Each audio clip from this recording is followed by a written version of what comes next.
Lo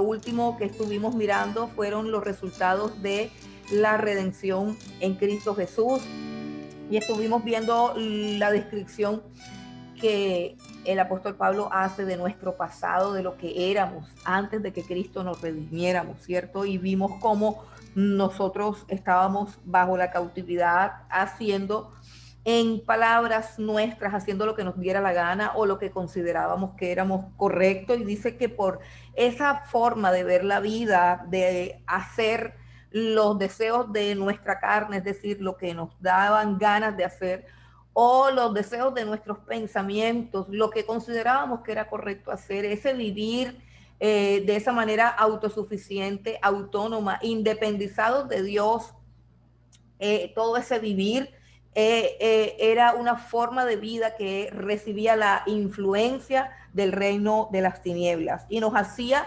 hijos de ira, lo mismo que los demás, ¿cierto? Después vimos que Dios en su infinita misericordia y su bondad nos dio vida con Cristo Jesús, y que juntamente con esa vida de Cristo Jesús, pues Él nos resucitó, nos hizo sentar en lugares celestiales, y decíamos que ese era nuestro futuro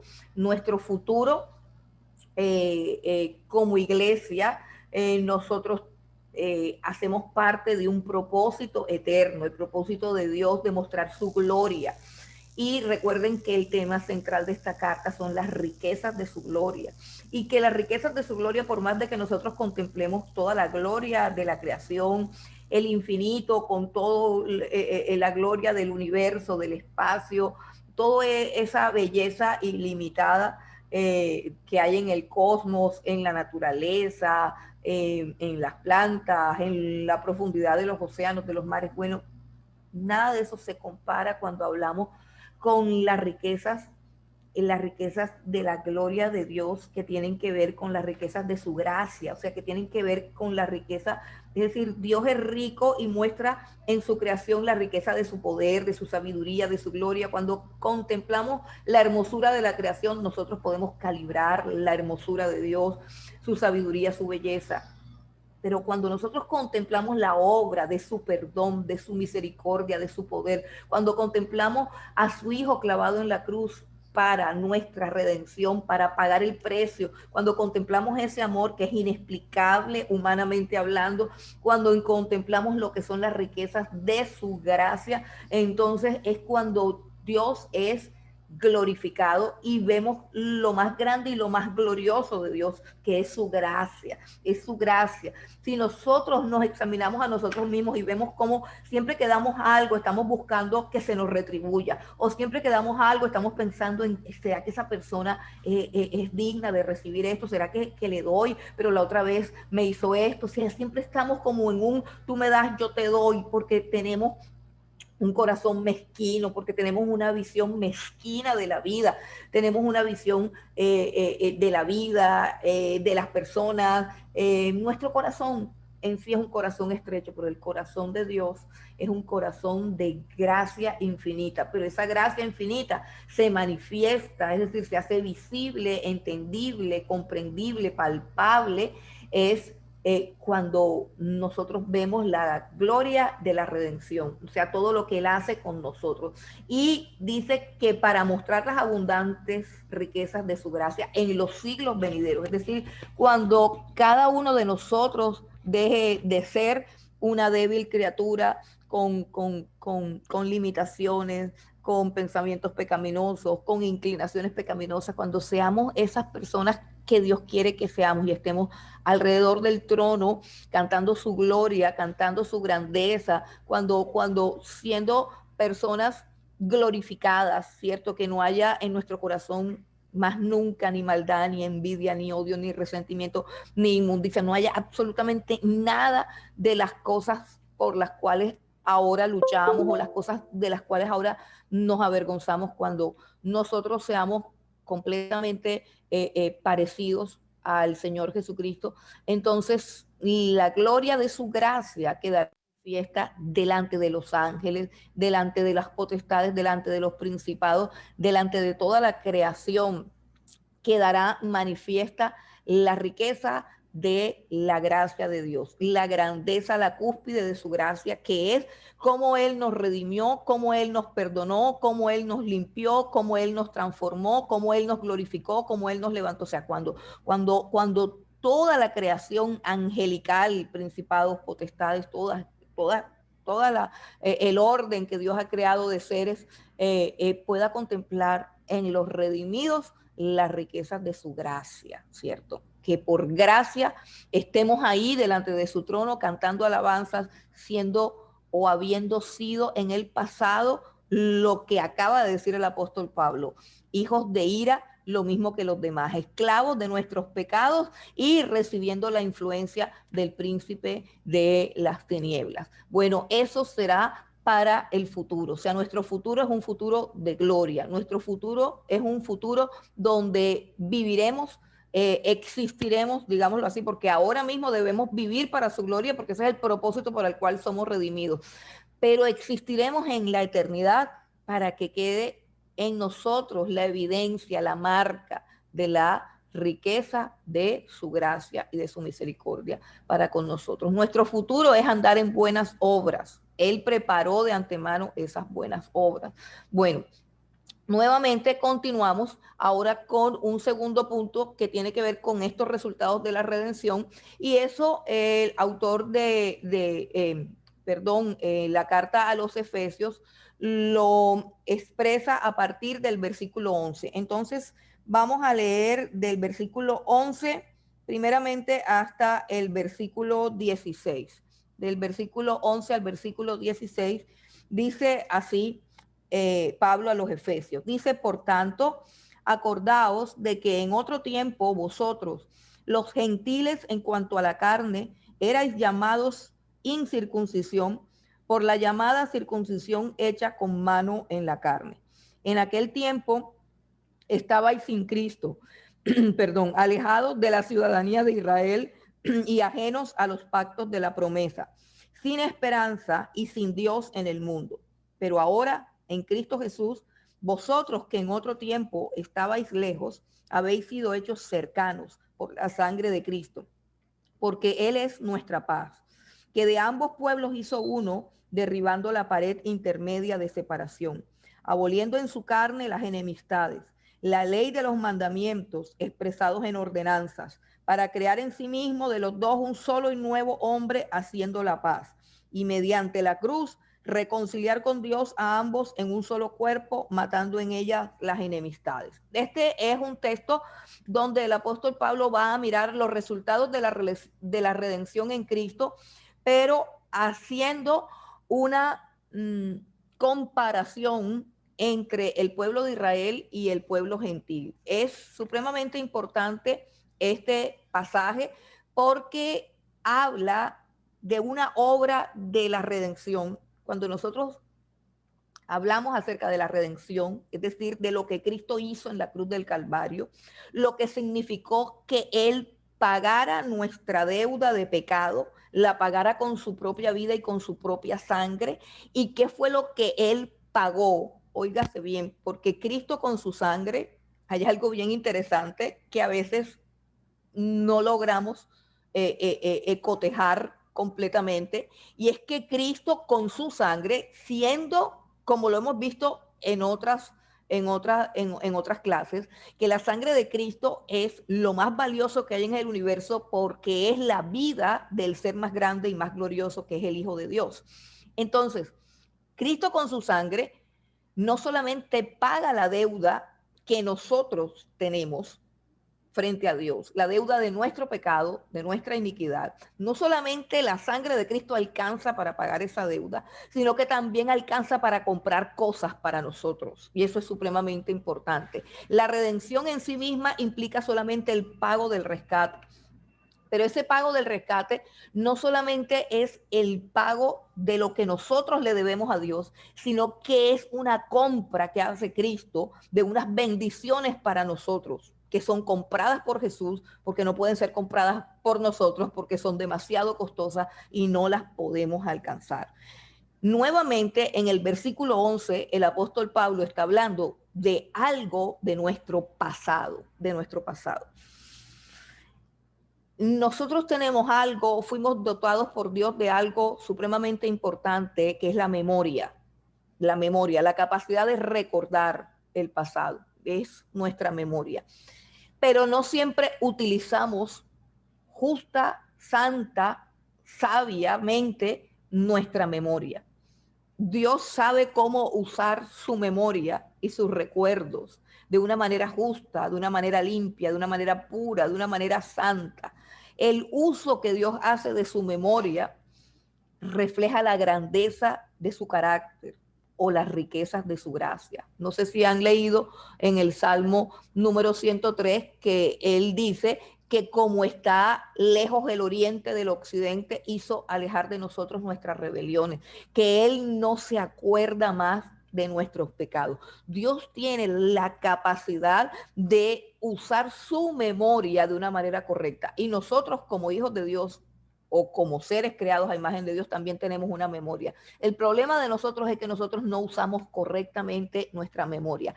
Hay cosas que debemos olvidar para crecer, para avanzar, para mejorar, pero también hay cosas que debemos recordar para mantenernos en la línea, en el equilibrio, en el punto donde debemos estar.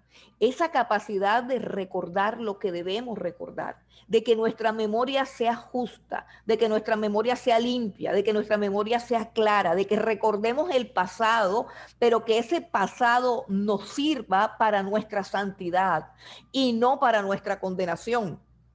Si yo recuerdo el pasado para traer a mi corazón sentimientos de culpa o remordimientos de conciencia, yo estoy utilizando mi memoria de una manera pecaminosa. La estoy usando en contra de los propósitos eternos que tiene Dios conmigo. La estoy usando en contra de la palabra que dice que en Cristo Jesús y por su sangre me fueron perdonados y limpiados nuestros pecados. Y mi memoria, por así decirlo, me puede traicionar, me puede dañar, me puede desanimar, puede hacer que dude de Dios, puede hacer que dude de su gracia, puede hacer que entre en una depresión, puede hacerme volver una persona oscura, lúgubre, completamente opuesta a lo que Dios quiere que seamos, que vivamos, que existamos para la alabanza de su gloria. El solo término de que yo viva para la alabanza de su gloria implica que mi vida tiene que ser una vida gloriosa, porque mi vida tiene que glorificar al Señor. Ahora, aquí el apóstol Pablo lanza digamos, una exhortación y dice, por tanto, acuérdense, utilicemos la memoria para crecer, utilicemos la memoria para ser mejores personas. En este caso, el apóstol Pablo nos está invitando a que utilicemos nuestra memoria y que vayamos al pasado, no para llenarnos de depresión, de tristeza, de culpa, sino para llenarnos de gratitud y para poder atesorar lo que tenemos como algo supremamente valioso y supremamente glorioso. Cuando alguien ha padecido una necesidad, tiene una mayor capacidad para administrar y disfrutar de las cosas buenas de la vida. Cuando una persona no ha padecido necesidad, no conoce el valor de las cosas, desprecia las cosas, inclusive ni siquiera sabe disfrutar de las cosas porque siempre las ha tenido. Entonces el apóstol Pablo, en aras de nuestra santificación, de nuestro crecimiento espiritual, él dice, nos dijo en el primer segmento de este capítulo 2, nos dice que nosotros estábamos muertos en nuestros delitos y pecados. Y eso lo vimos, una sentencia de muerte, de culpa y de condenación caía sobre nosotros porque nacíamos en pecado, con la herencia pecaminosa de nuestro padre Adán. Ok, ya habló de esa condición y ahora dice, es decir, está diciéndonos lo que éramos, hermano, y que es algo que no podemos olvidar. ¿Por qué? Porque si nosotros recordamos lo que éramos, entendiendo que eso es nuestro pasado, nosotros vamos a glorificar a Dios, nosotros vamos a amar a Dios, nosotros vamos a vivir en gratitud, nosotros vamos a vivir en gozo, nosotros vamos a experimentar una sensación de bienaventuranza, una sensación de ser afortunados, porque podemos cantar como canta el autor de Sublime Gracia. Yo era ciego, pero ahora veo la luz. Entonces, esa es mi canción. Mi canción tiene que ver con una comprensión clara de lo que yo era en el pasado y lo que Cristo por su gracia ha hecho ahora en mi vida y lo que soy. Entonces, cuando yo, cuando yo tengo clara esas dos cosas, de que este era mi pasado y puedo contemplar lo lúgubre, lo triste, lo duro, lo funesto que era, pero lo contemplo como un pasado, abrazando al mismo tiempo mi presente de redención y de gloria, entonces yo me voy a sentir una persona supremamente afortunada, y no solamente afortunada, sino que yo me voy a sentir una persona gozosa que tiene una disposición natural y continua de adorar y de dar gracias. Gratitud y alabanza debe ser el lenguaje del cristiano. Gratitud y alabanza debe ser la canción del cristiano, aún en medio de las pruebas y aún en medio de las dificultades. Pero ¿por qué a veces no es gratitud ni alabanza, sino queja, miedo, angustia, dolor? ¿Por qué? Porque se nos olvida lo que éramos y se nos olvida lo que ahora somos. Entonces, así como dijo, ustedes estaban muertos y sus delitos y pecados, dice, bueno, ahora, porque le está hablando a los gentiles, es decir, a los no judíos, les está hablando Pablo y le dice, acuérdense también que en otro tiempo, ustedes según la carne, es decir, humanamente hablando, vamos a decirlo en términos nuestros, el apóstol Pablo nos está diciendo a nosotros, en este momento le estaba diciendo a los creyentes de Éfeso, pero ahora está hablando a nuestras vidas Dios a través de las cartas de Pablo y nos está diciendo, oye, acuérdense lo que ustedes eran comparados con el pueblo judío. Acuérdense que esos judíos los llamaban a ustedes incircuncisión. Acuérdense que eran llamados incircuncisión por la llamada circuncisión hecha con mano en la carne. ¿Qué quiere decir este juego de palabras del apóstol Pablo? Quiero ponerlo en unos términos más claros. El apóstol Pablo está diciendo, acuérdense que a ustedes, los judíos, los despreciaban y los tenían como personas inmundas. Eso era lo que pensaba un judío de un hombre incircunciso. Y él está diciendo, acuérdense que en otro tiempo, el pasado nuevamente, recordemos el pasado para tener clara la grandeza de nuestro presente y de nuestro futuro, para tener clara la bienaventuranza, la suerte, vamos a decirlo así, la suerte que nosotros tenemos por haber sido escogidos por Dios en Cristo Jesús. Y está diciendo, acuérdense que los judíos que eran el pueblo de Dios, los despreciaban. Acuérdense que los judíos que eran el pueblo escogido por Dios, los tenían por inmundos y los despreciaban. Entonces, acuérdense de eso.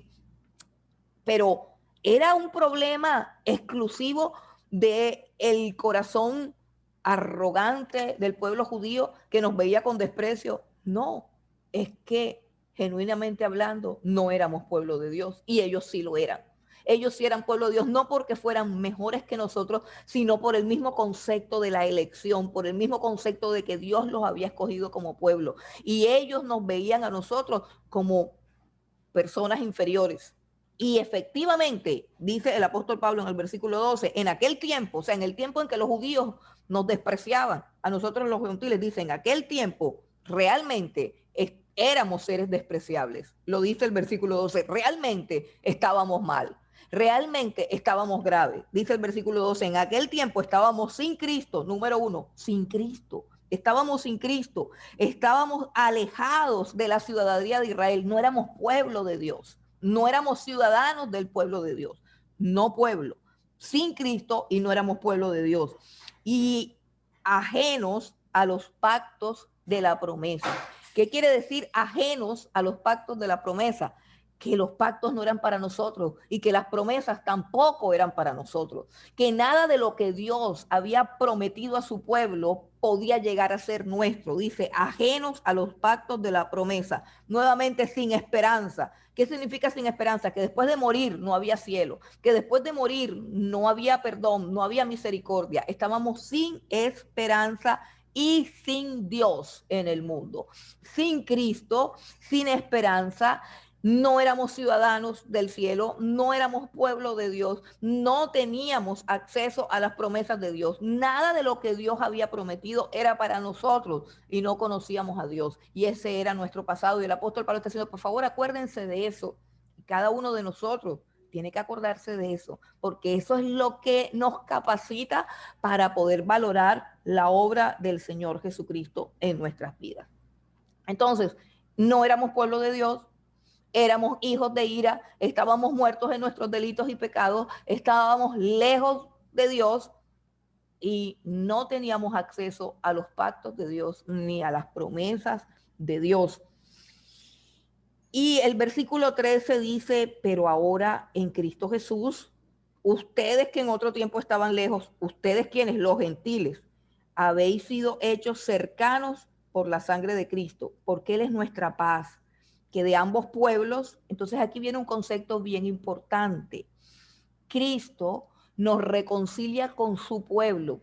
Entonces, tendríamos que volver sobre el punto de cuál es el pueblo de Dios. ¿Cuál es el pueblo de Dios? Porque aquí ya el apóstol Pablo va a hacer alusión a dos pueblos, al pueblo judío como tal y al pueblo gentil como iglesia en Cristo Jesús, al pueblo gentil que ha creído en Cristo Jesús y que se ha constituido pueblo de Dios, a la iglesia del Señor Jesucristo. Entonces, miremoslo de nuevo.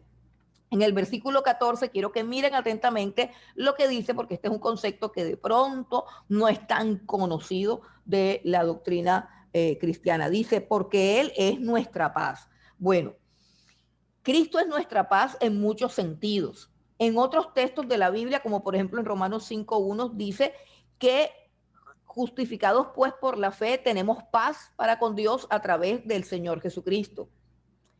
Pero aquí no está hablando de esa paz. Importantísimo. Aquí no está hablando de esa paz. Aquí está hablando de paz entre el pueblo judío y el pueblo gentil. Y eso es importante que nos ubiquemos en el tema. Está hablando de una paz que no tiene que ver con la paz con Dios, la cual se da y es posible a través de Cristo Jesús. Es decir, la paz de un gentil con Dios se da única y exclusivamente si el mediador es Jesucristo. No hay problema con eso, pero Pablo no está hablando de eso, está hablando de otra paz. Vamos a leerlo en el versículo 14. Él es nuestra paz. ¿Quién? Cristo es nuestra paz. Que de ambos pueblos, ¿cuáles son esos pueblos? El pueblo judío y el pueblo gentil. Que de ambos pueblos hizo uno, derribando la pared intermedia de separación. Yo creo que todos conocemos el muro de Berlín o la historia del muro de Berlín y quizás alguno de nosotros recuerda el día en que cayó el muro de Berlín, el día glorioso, uno de los días más gloriosos de la historia de la humanidad, cuando el muro de Berlín cae. Bueno, los que lo conocen saben de qué estamos hablando, pero ese muro no por feo, por horrendo, por miserable, por cruento que era ese muro, no se puede comparar con el muro que el Señor Jesucristo derribó al morir por nosotros en la cruz del Calvario. Aquí está hablando de un muro, está hablando de dos pueblos, el pueblo judío y el pueblo gentil, dos pueblos que estaban divididos por un muro. Averigüemos cuál es ese muro, averigüemos cuál es ese muro. Dice, porque Él es nuestra paz, que de ambos pueblos hizo uno, derribando la pared intermedia de separación. Derribando. Importantísimo, importantísimo. Una de las cosas que hizo Cristo en la cruz del Calvario fue derribar una pared que separaba a los judíos de los cristianos. Escuchen bien esto porque esto es supremamente importante y glorioso para nuestra fe y es un complemento a la carta a los Gálatas que estudiamos hace poquito, es una profundización de todo esto que viene el Señor enseñándonos a través de Pablo, a través de las Escrituras. Está diciendo la muerte de Jesús no solamente fue por mi pecado, por mi maldad, por el pecado y la maldad tuya. No, no, no. La muerte de Jesús derribó un muro de separación que había entre dos pueblos, el pueblo judío y el pueblo gentil. Y ustedes me dirán, pero ¿cómo así? Si los judíos todavía están por allá y no se juntan con nadie.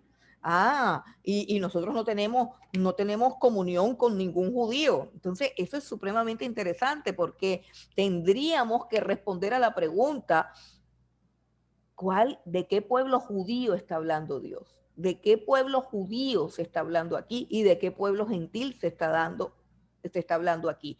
Porque aquí se está hablando de una fusión que se dio cuando Cristo muere en la cruz del Calvario, y a través del Evangelio se da una fusión entre el pueblo judío y el pueblo gentil. Pero ¿en quién se da esa fusión? En Cristo Jesús.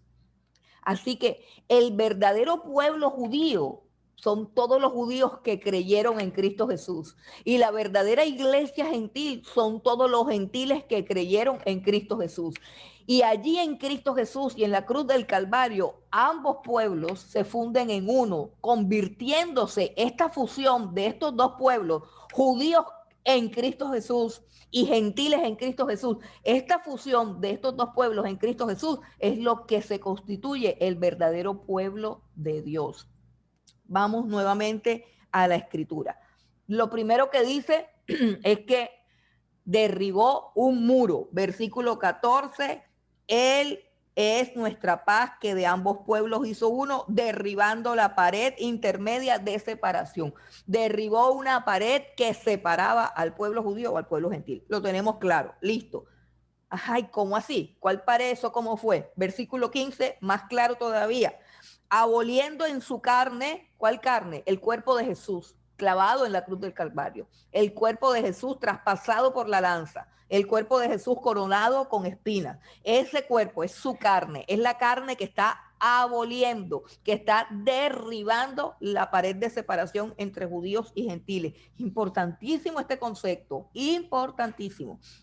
Dice, aboliendo en su carne las enemistades, la ley de los mandamientos expresados en ordenanzas.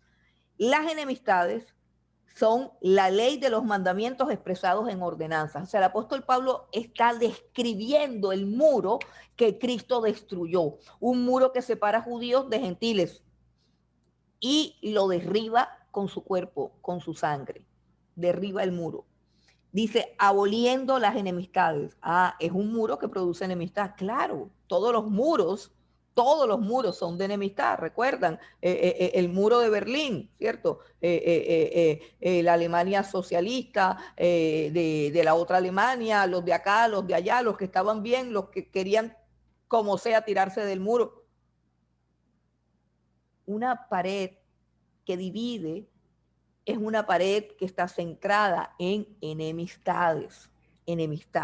Había una enemistad entre el pueblo judío y el pueblo gentil. Ahora usted me dirá, pero todavía está esa enemistad. Es que no está hablando la Biblia de esos judíos. La Biblia está hablando de los judíos en Cristo Jesús, o sea, de los judíos que creyeron en Cristo Jesús. Recordemos que la iglesia de Cristo en sus orígenes es una iglesia 100% judía. O sea, recordemos que Juan es judío, recordemos que Pedro es judío, recordemos que los discípulos de Jesús, en su mayoría, Andrés, todos judíos, todos judíos.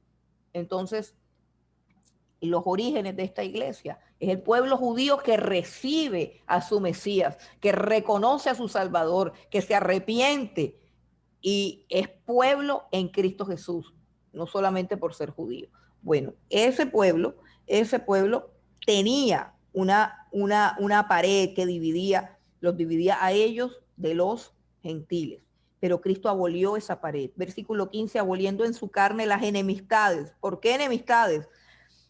La ley de los mandamientos expresados en ordenanzas. Esto es supremamente importante que lo entendamos, porque aquí sí dice Pablo clara y abiertamente que hay unos mandamientos que fueron abolidos. Escuche bien, porque lo dice la escritura, y puede colocar un bolígrafo o un resaltador en ese versículo. Dice claramente, y lo quiero volver a leer, aboliendo en su carne las enemistades. ¿Cuáles enemistades? La ley de los mandamientos expresados en ordenanza. En otras palabras, Jesucristo con su muerte abolió la ley de los mandamientos que se expresaban en ordenanzas. Fueron abolidos, lo está diciendo el apóstol Pablo. la ley de los mandamientos expresados en ordenanza. Pero también lo llama las enemistades y lo llama la pared intermedia de separación. O sea, el muro que Cristo derribó recibe 3 nombres en la descripción que hace el apóstol Pablo. Número 1, pared intermedia de separación.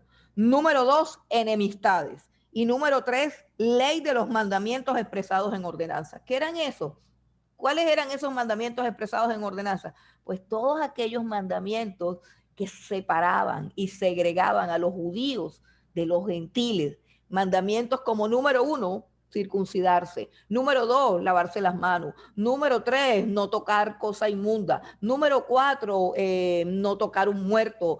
Número 5, un listado de lo que se podía comer y lo que no se podía comer. Un listado de animales inmundos, un listado de animales limpios.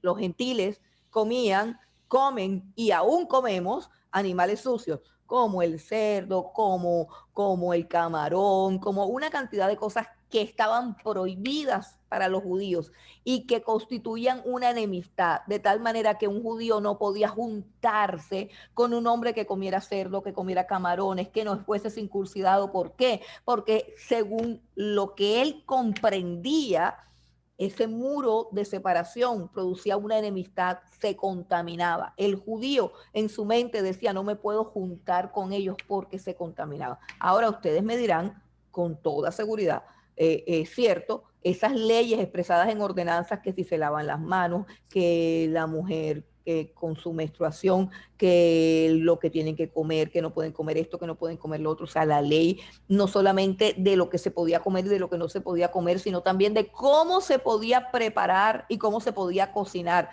cómo se podía matar una gallina, cómo se podía, todo lo que representaba para el judío su orgullo, su pureza, su santidad o su evidencia de que era pueblo de Dios, él en su mala comprensión acerca de la palabra de Dios, él creía que eso lo hacía pueblo de Dios. Pero resulta que todas esas ordenanzas de yo no como esto, yo no toco esto, yo no toco el muerto, todas esas ordenanzas se constituyeron en una pared que separaba al gentil del judío, a lo cual el apóstol Pablo llama la pared de las enemistades y teológicamente la llama la ley de los mandamientos expresados en ordenanza. Por favor, no requerimos de mucho esfuerzo para entender que Cristo no abolió la ley en la cruz del Calvario, que los mandamientos de no matar, no mentir, no fornicar, no adulterar, o sea, todos esos mandamientos no eran lo que producían la enemistad. El mandamiento de no robar no produce enemistad, porque tanto el judío como el gentil saben que robar es malo. Tanto el judío como el gentil aborrecen que les roben. Y así entendemos que Cristo no abolió esos mandamientos que tienen que ver con los principios absolutos, eternos, morales del reino de Dios, del carácter de Dios y la santidad de Dios. No, no son esos lo que Cristo abolió. ¿Qué fue lo que Cristo abolió? El no toques, no agarres, no te untes, no comas, esto es sucio, esto es limpio. Las cosas externas, las cosas ceremoniales, la ley de los mandamientos expresados en ordenancia fue abolida por Cristo Jesús. Hermano, abolida por Cristo Jesús. Abolida por Cristo Jesús. ¿Para qué abolió eso? Para crear un pueblo nuevo, para crear un pueblo nuevo. Mire lo que dice el versículo número 15, aboliendo en su carne las enemistades, la ley de los mandamientos expresados en ordenanzas, para crear en sí mismo, ¿en quién? Para crear en Cristo Jesús, para crear en Cristo Jesús de los dos. ¿Cuáles dos? De judíos y gentiles. Un solo y nuevo hombre haciendo la paz. Un solo y nuevo hombre haciendo la paz. Esto es bien profundo, hermano.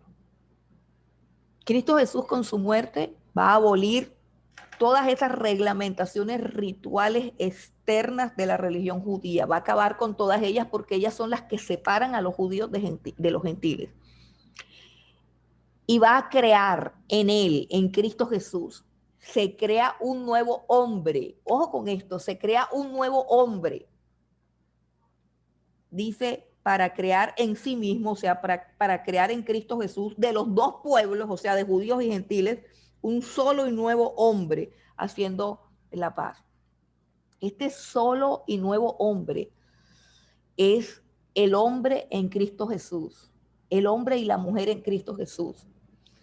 Es el hombre y la mujer que Dios quiere que nosotros seamos. Es como decir que Dios viene y depura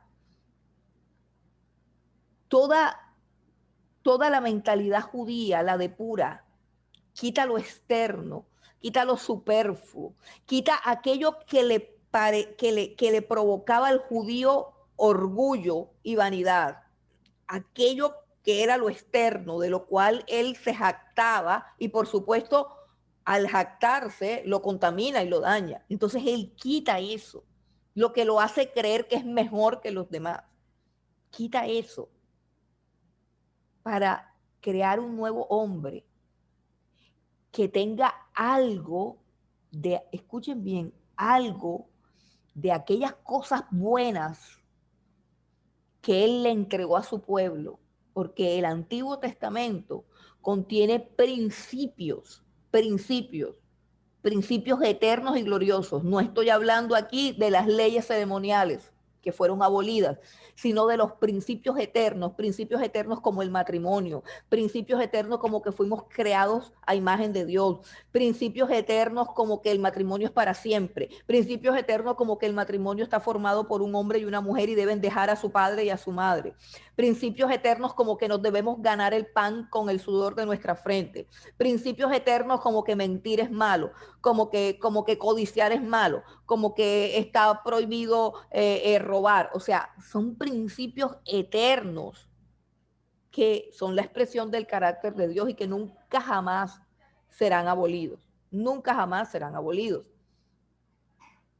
Pero Cristo acaba con aquello, con lo superficial, para crear un nuevo hombre que tenga lo bueno de la herencia judía, que tenga lo bueno del pensamiento judío, pero que también tenga algo del mundo gentil. Y es que él al mundo gentil le dio otras cosas y le dio otros valores. Es un tema un poco largo, pero yo quiero recordarle, por ejemplo, quiero recordarle a los magos de Oriente.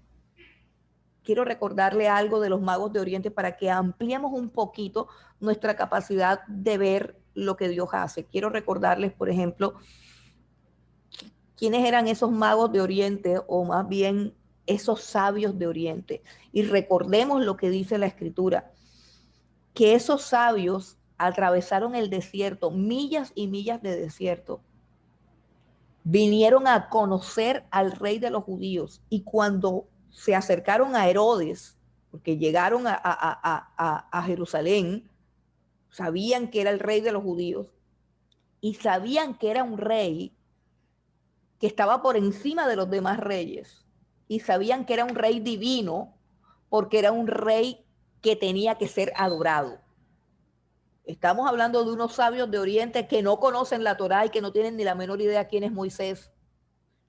¿Cuál es la revelación que lleva a estos sabios de Oriente a atravesar millas de desierto, a enfrentarse a Herodes con toda su perversidad y decirle: nosotros hemos venido a adorar el rey de ustedes, el rey de los judíos, porque hemos sabido por una estrella, no por un profeta como en Israel, no por la palabra de Dios, no. Nosotros hemos sabido por una estrella. Y uno se pone a pensar: ay, pero ¿y las estrellas? Y eran astrólogos, eran brujos, eran que, hermanos, no sabemos qué eran. Lo que sí sabemos es que a Dios, en su soberanía, en la multiforme sabiduría de Dios, a Él le plació manifestarse de una manera específica a estos sabios y mostrarles a través del recorrido y de la aparición de una estrella que el rey del mundo estaba naciendo. Pero lo más tremendo de esto es que estos sabios tienen una capacidad para recibir esa pequeña revelación, porque, hermanos, ¿qué es una estrella en el cielo comparado con este libro tan claro, tan profundo, tan detallado, tan perfecto cronológica e históricamente, irrebatible? ¿Qué es una estrella que aparece? Una estrella no es nada. Y sin embargo, a esos sabios de Oriente, que no sabemos cuántos eran, pero que han inventado que eran 3, esos sabios de Oriente, solo con ver la estrella, caminaron siguiendo una estrella. Mientras que Herodes tenía un séquito de profetas y de escribas que sabían perfectamente el lugar del nacimiento, la edad del niño, todas estas cosas. Y Herodes no quería adorarlo, Herodes quería era matarlo. Con una revelación mayor que la de estos sabios gentiles, impíos, incircuncisos, con una revelación mayor. Herodes sentado en su trono, circuncidado, lavándose las manos, con la dieta rigurosa de los judíos. Y él dice, ¿cómo así? ¿Que ya nació el rey? Sí, sí. Entonces los sabios le dicen, no, sí, el rey de ustedes, el que ustedes han esperado toda la vida. Aquel rey por cuya causa ustedes como pueblo existen, ese rey ya nació y nosotros vinimos aquí a adorarlo. Y Herodes dice, así es la cosa. Bueno, vamos a averiguar dónde es que vive para matarlo. Entonces, hermano, Dios está diciendo que Él quiere formar un nuevo hombre y que eso es lo que Él hace en Cristo Jesús. Crear un nuevo hombre, escuche bien, que tiene la mentalidad, los principios de vida del pueblo judío. Y no puedo decir exactamente qué del mundo gentil, quizás su sabiduría, quizás la obediencia, quizás una cantidad de valores que él vio en el mundo gentil y que hacen parte de lo que él le entrega al mundo gentil. Antes de que apareciera la filosofía griega, el mundo griego, que se puede resumir en el mundo gentil, porque eran los griegos los que regulaban el pensamiento, el conocimiento, la mentalidad de los gentiles. Pero antes de que los griegos descubrieran la filosofía como tal, ellos tenían, era la la mitología griega. Pero hubo un momento en la historia que ellos desechan la mitología griega y comienzan a adquirir la filosofía, que es la capacidad de examinar el mundo, examinar el universo y preguntarse, utilizando la razón, utilizando la observación, utilizando mecanismos que sin duda alguna tienen que llevar al hombre al conocimiento de que existe Dios, porque es por eso que el apóstol Pablo escribe a los romanos que las cosas invisibles de Dios, su eterno poder y su deidad se hacen claramente visibles a través de las cosas hechas, de modo que no tienen excusa. Ningún ser humano, aunque no conozca a Moisés, tiene excusa para decir no existe Dios. ¿Por qué? Porque la gloria de Dios y la existencia de Dios está claramente manifiesta en toda su creación. Entonces, el mundo gentil también tenía una revelación, no tan específica ni tan completa como la tenía el pueblo de Israel, que además de la creación de Dios, también tenían la revelación escrita de Dios y a todos los profetas. Ok, la revelación que ellos tenían era menor, pero ellos también respondieron a esa revelación de muchas maneras. Y hubo muchos gentiles que buscaron a Dios, no por los profetas, sino por unas luces pequeñas que Dios les había dado y que les había mostrado en su camino. De hecho, en el Evangelio de Juan aparece unos griegos buscando a Jesús. Y no lo están buscando porque hubiesen sido entrenados en la cátedra de Moisés. Lo están buscando porque ellos tienen una búsqueda interna personal del origen del universo y de la razón de la existencia de las cosas.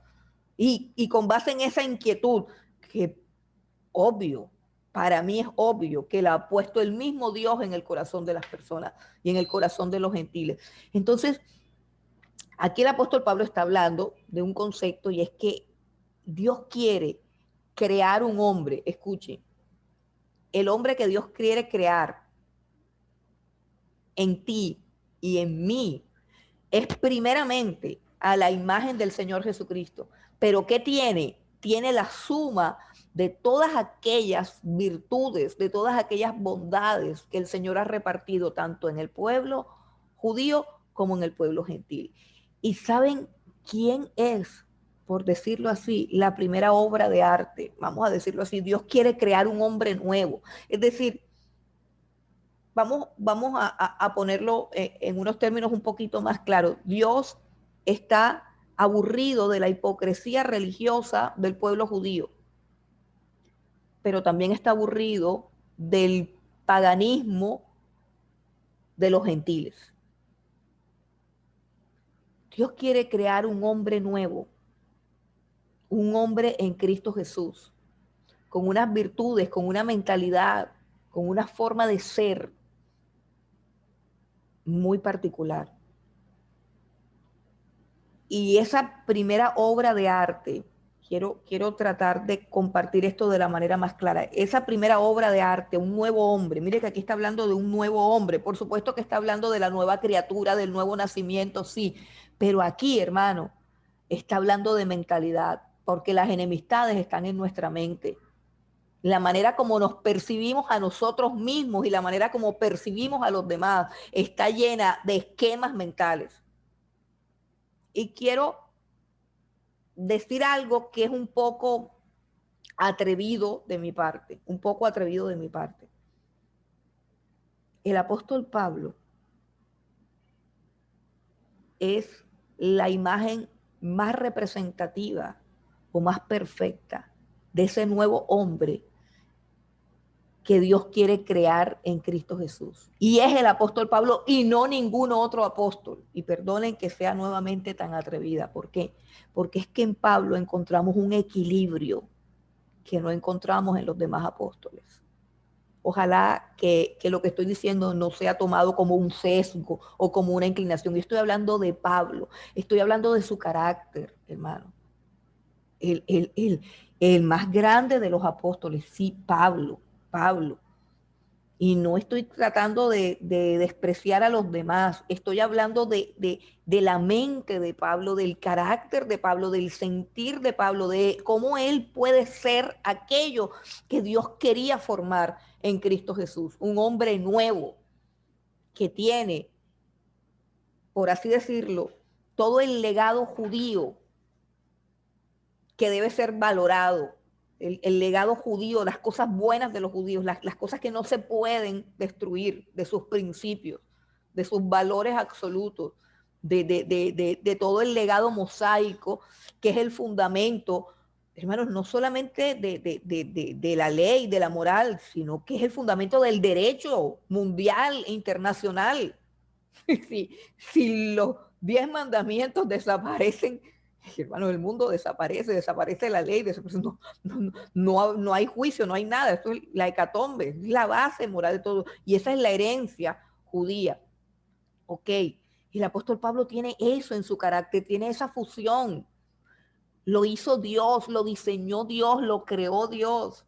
Piensen en el apóstol Pablo, en su inclinación tan obsesiva por el judaísmo, pero también lo encontramos que de una manera providencial, el hombre también es romano y tiene ciudadanía romana de nacimiento.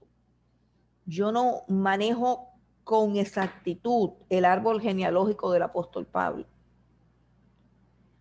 pero el hombre en su mentalidad recibió también gran parte del legado de Roma. Él fue entrenado en la cultura griega, no que él adorara a las deidades griegas, no, sino que conocía, entendía la cultura griega, conocía el griego clásico, el griego koiné, los idiomas y la mentalidad de los griegos, la conocía y lo entendía. En fin, estaba capacitado para ser el apóstol de los gentiles, sin desechar la herencia judía de los valores absolutos, de la moral, de los principios eternos de Dios que él había recibido como judío. En Pablo se fusionan los dos pueblos, en el carácter de Pablo, en el modo de ser de Pablo. Y Pablo llega a ser aquel hombre que Dios quiere que seamos todos nosotros, con una percepción de nosotros mismos y de los demás, de la dignidad humana, que no está basada en religiones, sino que está basada solamente en Cristo Jesús. Porque para que podamos entender mejor lo que quiero decir, porque aunque Pedro fue el primero de los apóstoles, y luego Jacobo, y no puedo decir más nada de Juan, porque no conozco ese aspecto de Juan, pero tanto Pedro como Jacobo tuvieron muchísima dificultad para aceptar el pueblo gentil como miembro de la iglesia del Señor Jesucristo. Tuvieron muchísima dificultad para despojarse de aquellas ordenanzas rituales que Jesucristo había abolido en la cruz del Calvario. Y recordemos nuevamente la visión, porque cada vez que hablamos de este tema, creo que la visión de Pedro, donde Dios le muestra el lienzo con los reptiles y los animales inmundos y le dice, mátalos y cómetelos. Está diciendo, no, Pedro, todas esas cosas ya pasaron, todas esas cosas yo las abolí.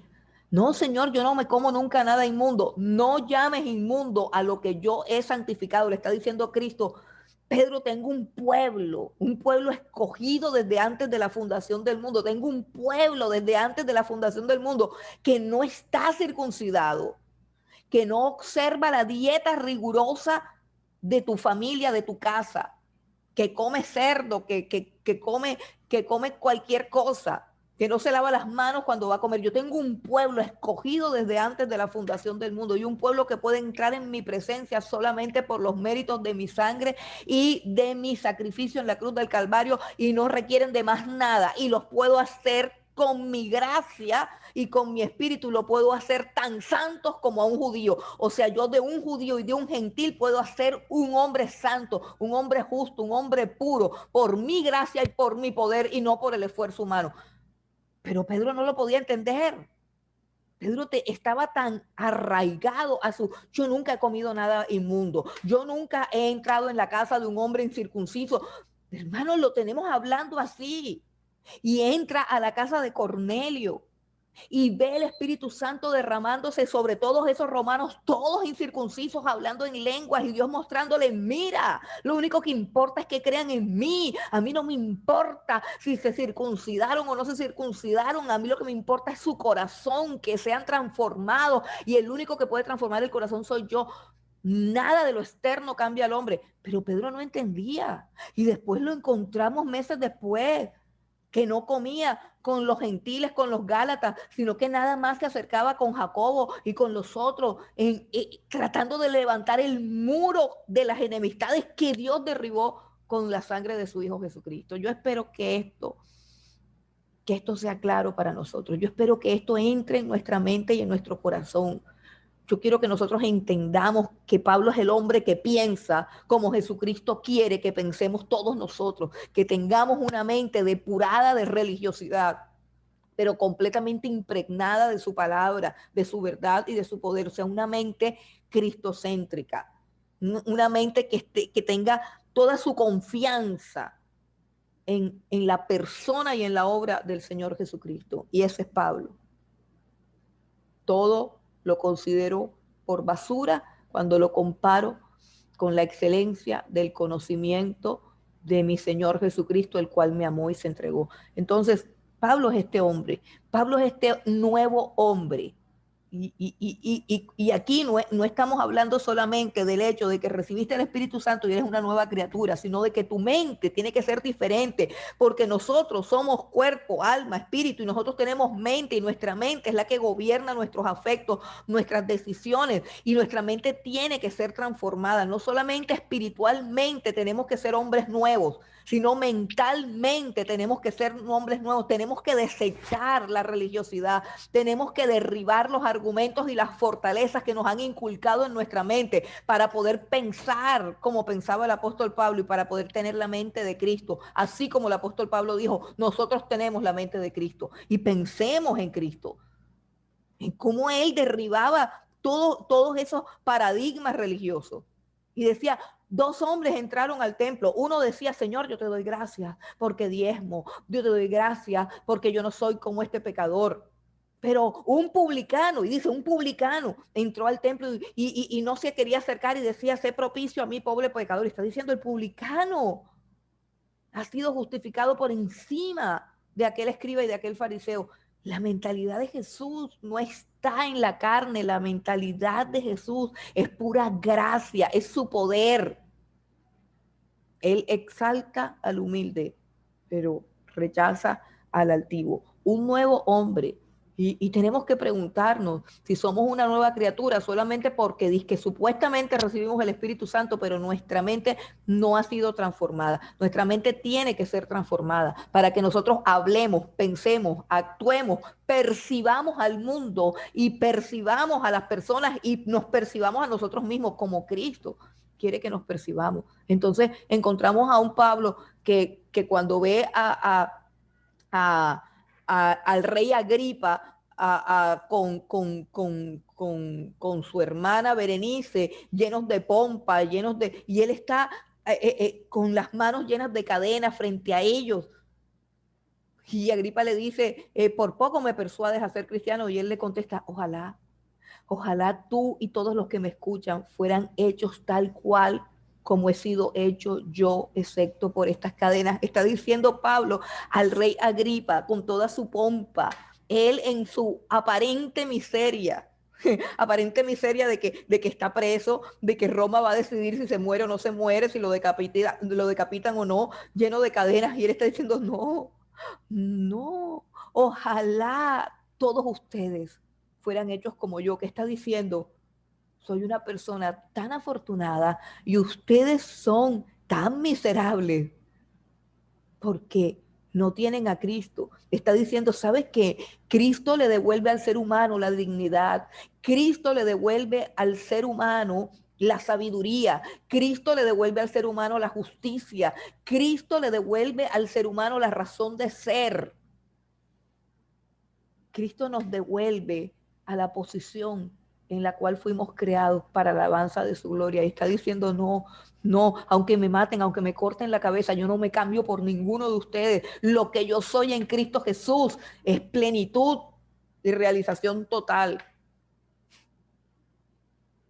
Eso es lo que Dios quiere que nosotros seamos y sintamos.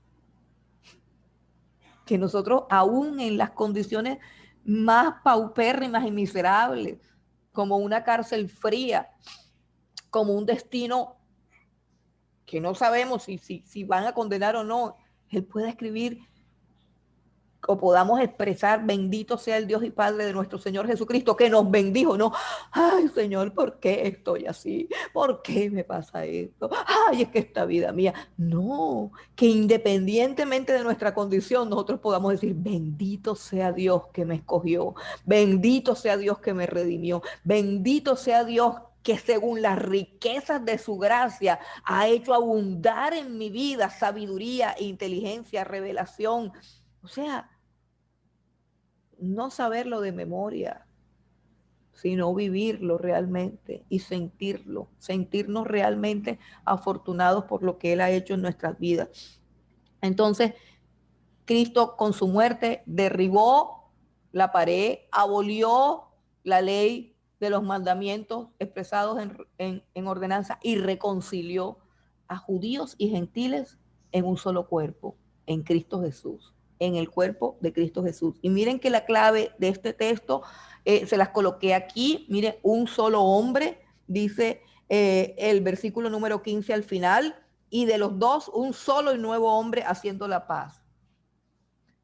¿Por qué somos tan diferentes?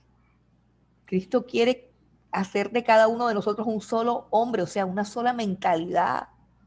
Dice un solo hombre, un solo y nuevo hombre. Eso es lo que quiere. Y dice, y mediante la cruz reconciliar con Dios a ambos en un solo cuerpo. Mire, un solo cuerpo. ¿Cuál cuerpo? El cuerpo de Cristo. Un solo cuerpo, el cuerpo de Cristo. Dice, matando en ella nuestras enemistades, matando en ella, perdón, las enemistades. Y vino y anunció las buenas nuevas de paz a vosotros que estabais lejos, a ustedes los gentiles que estaban lejos, lejos, ¿por qué? No eran pueblo de Dios, no habían promesas ni pactos que los acercaran a Dios. Y a los que estaban cerca, ¿quiénes? A los judíos, a los herederos de la promesa, a los descendientes de Abraham según la carne, pero que eran llamados a la salvación y a la fe, o sea, más cercanos. Dice, porque por medio de él, otra vez por medio de Cristo, los unos, o sea, los judíos y los gentiles, los unos y los otros, tenemos entrada por un mismo, ¿qué? Una misma entrada. Dice, tanto ellos como nosotros tenemos entrada, una misma entrada por un mismo espíritu al Padre, una misma entrada. ¿Por dónde entran los judíos al cielo? Por la misma puerta que entran los gentiles, y esa puerta se llama Jesucristo. Yo soy la puerta. El que no entra por mí no es verdadero. Yo soy la puerta de las ovejas. Sean judías o sean gentiles, la única puerta por la que se entra a ser pueblo de Dios es la puerta del Señor Jesucristo. No importa si eres judío, no importa si eres gentil. Así que todas las ordenanzas, todos los trapitos, todas las arandelas y todas las cosas no sirven para entrar a la presencia de Dios. La única entrada es el Señor Jesucristo. Esto es tremendamente precioso y glorioso. El apóstol Pablo diciendo eso. Y eso es tremendo, por eso es que odian al apóstol Pablo y por eso es que finalmente lo matan. Finalmente los judíos se salen con la suya y lo matan.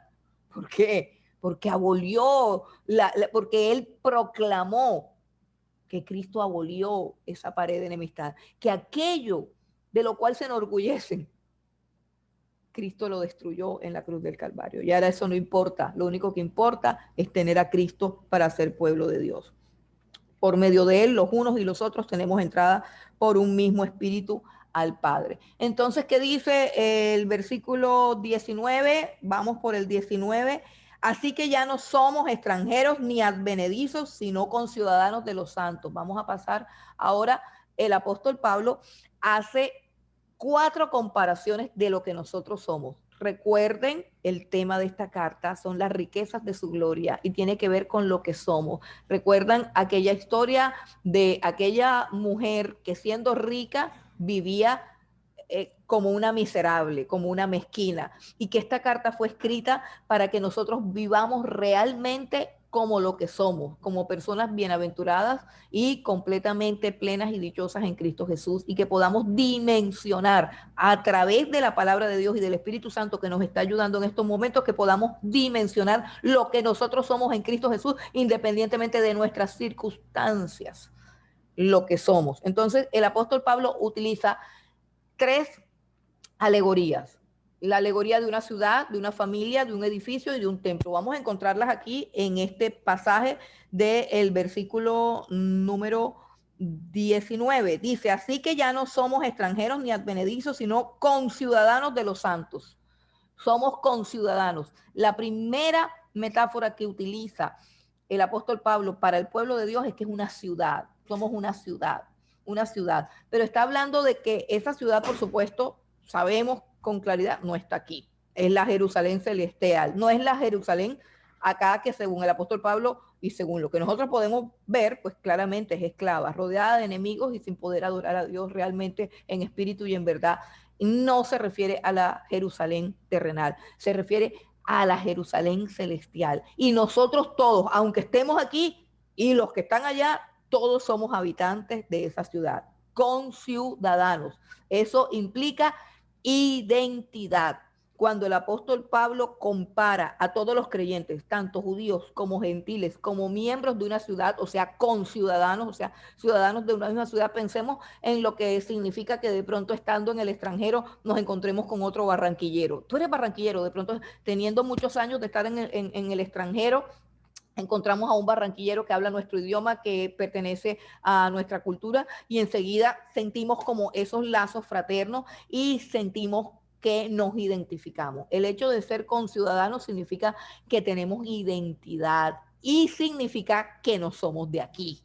Conciudadanos de los santos significa que no somos de aquí. Así que ya no somos extranjeros ni advenedizos comparados con el pueblo de Dios. O sea, con respecto, extranjeros con respecto a los habitantes de la ciudad celestial. Ya no somos extranjeros. Ahora somos conciudadanos de los santos tenemos una ciudad a la cual pertenecemos, la ciudad de Dios, la ciudad de Dios, pertenecemos a esa ciudad. Y no importa si somos judíos o si somos gentiles, ya eso no importa, es decir, ya eso no existe. Ahora somos todos ciudadanos de la Jerusalén celestial. Ya esas diferencias fueron abolidas en la cruz del Calvario. Y los que intentan mantener esas diferencias es porque no son pueblos de Dios, no son pueblos de Dios todavía. Entonces, pertenecemos a una ciudad, ¿cierto? Y dice, miembros de la familia de Dios, está el concepto de familia. Como creyentes somos familia y eso nos habla de los lazos afectivos que deben existir entre nosotros. Usted simplemente por ser familia de Dios, usted tiene que amar a sus hermanos. Los hermanos se aman y no importa cuántas fallas, porque los hermanos sí que se conocen las fallas, pero se aman y hay unos lazos de fraternidad que deben existir en el pueblo de Dios. Somos familia, no somos individuos aislados. Dios nos introduce en una familia. Recuerde eso. Cristianos viviendo solos. Yo oro solo, yo leo la Biblia solo, yo no voy para ninguna parte, yo no me conecto, yo yo solo. Eso no es normal. Algo está pasando, porque si usted ha nacido de nuevo y usted es una nueva criatura, usted ha sido introducido en una familia. Escuche bien, familia. Y quiero recordarle que la familia celestial es más importante que la familia terrenal, porque la familia terrenal acaba acá, pero la familia celestial es eterna. Sus hermanos en Cristo Jesús serán sus hermanos toda la vida, pero usted no puede garantizar que todos sus hermanos impíos que no se quieren convertir y que rechazan el evangelio seguirán siendo sus hermanos. Cuando usted muera o cuando ellos mueran, y si alguno de ellos muere sin Cristo, nunca más tendrá un lazo fraterno con usted. Recuerde, la única familia que subsistirá por la eternidad es la familia del pueblo de Dios. Ame la familia de Dios, ámela, hagan el bien, dándole prioridad a la familia de Dios, a los hijos de Dios, al pueblo de Dios. Eso es primero. Ay, no, que mi mamá, mi abuela. No, sí, hay que honrar a la mamá y al papá, pero usted debe tener ese afecto fraternal si usted es pueblo de Dios. Si usted es de aquí, de la tierra, nada más, pues siga de la tierra. Pero si usted es ciudadano del cielo, usted tiene conciudadanos y usted tiene hermanos en Cristo Jesús. Hermandad que es eterna, repito, para toda la vida. La de la carne, no. Si ellos se convierten a Cristo, sí, pero si no se convierten a Cristo, no.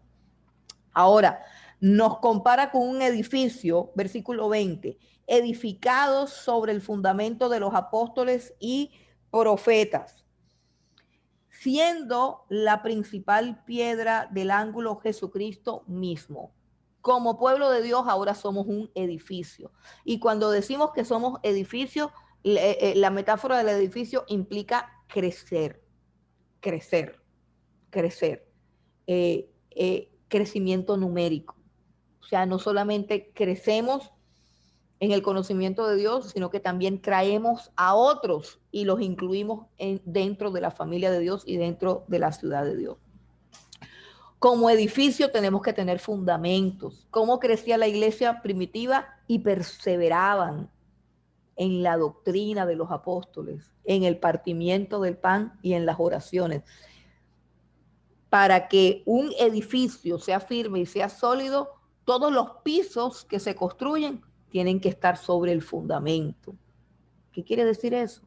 Que para que nosotros seamos edificios de Dios, tenemos que tener una fe fundamentada exclusivamente en los apóstoles y profetas, edificados sobre el fundamento de los apóstoles y profetas. Óigase bien, el fundamento de su fe no puede ser la visión de ningún hombre. El fundamento de su fe tiene que ser los escritos de los apóstoles y de los profetas, más nada. Ahí usted se alimenta solamente de eso y con la ayuda de los ministerios de la palabra de Dios, usted escudriña cada vez más el fundamento. ¿Cuál fundamento? El fundamento de los apóstoles y el fundamento de los profetas, por supuesto, de lo que está en la Biblia, o sea, de la Biblia. ¿Quién escribió la Biblia? Los apóstoles y los profetas. Bueno, la palabra de Dios tiene que ser el fundamento. Eso tiene que ser el fundamento. Pero fíjese que no dice palabra de Dios. A mí me gusta que dice apóstoles y profetas. Y Dios en su sabiduría sabe inspirar a que Pablo escoja las palabras correctas, porque eso significa que yo tengo que entender a Pablo, a Pedro, a Juan, a Santiago. Los tengo que entender y entender que ellos tienen que ser el fundamento de mi fe. Tengo que entender a los profetas y ellos tienen que ser el fundamento de mi esperanza. Todas las profecías de esos profetas, las que se han cumplido y las que están por cumplirse, son la base, el fundamento de mi fe, de lo que yo espero, de la vida, del futuro, de la percepción que tengo de la historia, de hacia dónde vamos. Es la manera, a través de los profetas, es como yo interpreto el presente, la historia, los noticieros, todo. Porque yo no soy de aquí, yo soy pueblo de Dios, yo soy edificio de Dios y me sigo edificando. ¿En qué? En la doctrina de los apóstoles y de los profetas. Edificación es la profundización en los fundamentos de nuestra fe, que son los apóstoles y los profetas. Dice, edificado sobre el fundamento de los apóstoles y profetas, siendo la principal piedra del ángulo Jesucristo mismo. Entonces, ahí tenemos todo lo que es la persona de Jesucristo y todo lo que enseñaron los apóstoles y profetas. Ok. Y el versículo 21 utiliza ahora la metáfora del templo. Versículo 21, en quien todo el edificio bien coordinado va creciendo para ser un templo santo en el Señor. El edificio va creciendo para ser un templo santo en el Señor. ¿Qué quiere decir templo? Templo es donde se adora a Dios. Templo es donde habita Dios. Entonces, no solamente tenemos que ser edificados en los fundamentos de la doctrina apostólica y de los profetas, sino que también tenemos que crecer en la comunión con Dios, en la adoración, porque somos templo, porque somos templo. Entonces, la vida cristiana no es solamente el ir y venir de toda el ajetreo diario, sino que yo tengo que recordar que soy un templo. ¿Qué se hace en un templo? Se adora a Dios. ¿Quién está en el templo? El Dios que adoramos.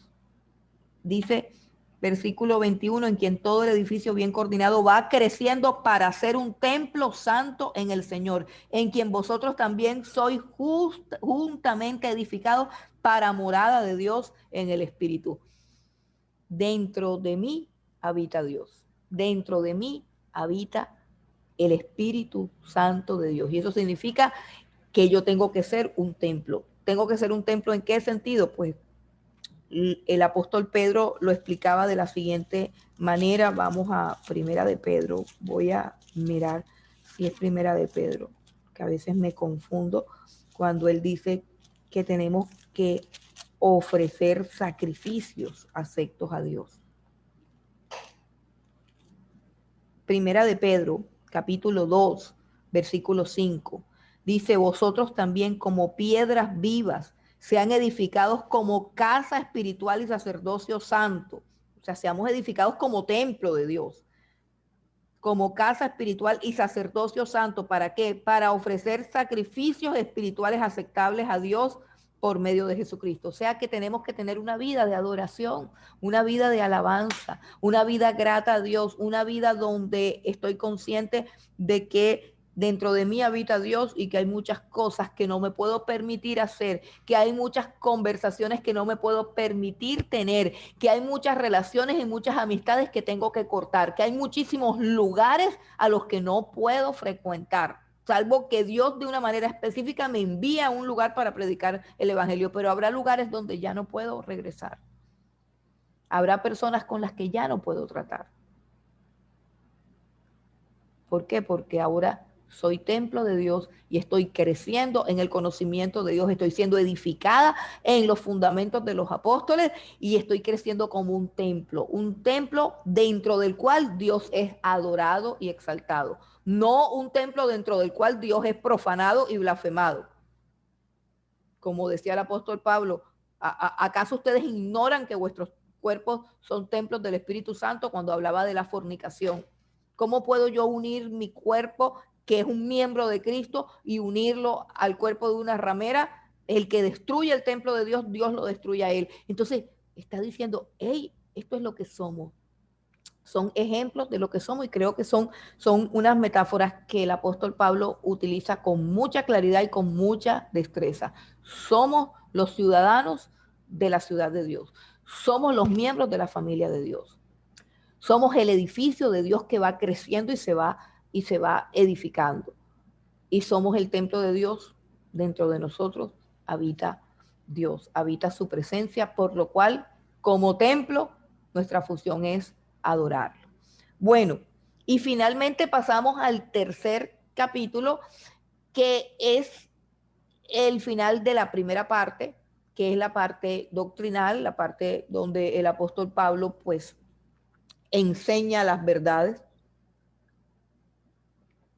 Este capítulo 3 es muy biográfico, muy personal. Aquí en el capítulo 3, el apóstol Pablo va a explicar algunas cosas, mejor dicho, va a aclarar algunas de las cosas que él ha dicho. Bueno, vamos al capítulo 3 como tal. El capítulo 3 comienza en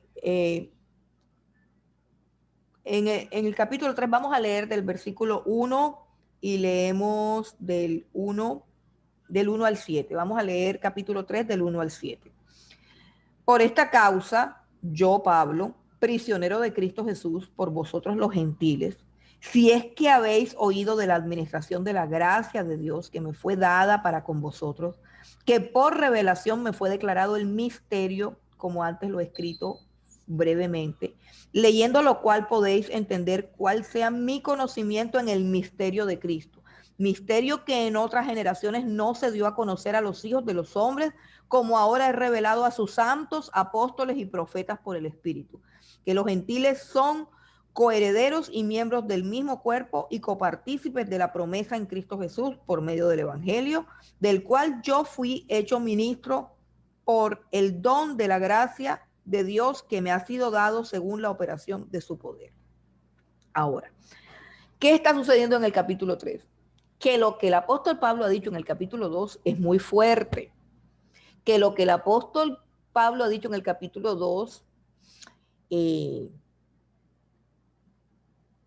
muy osado. Él ha dicho que Cristo en la cruz del Calvario abolió la ley ceremonial judía. Eso es lo que ha dicho. Y eso es grave. Es grave para un judío, y nosotros los gentiles difícilmente lo digerimos también.